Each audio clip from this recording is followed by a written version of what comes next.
architecture na malaki, it provides psychological intimidation. Yan yung sabihin.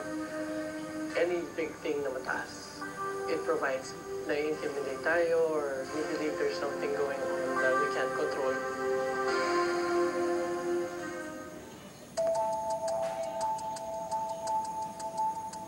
Pagamat walang nakuha ng malinaw na imahe ng multo at ng kung anong elemento ang mga CCTV camera.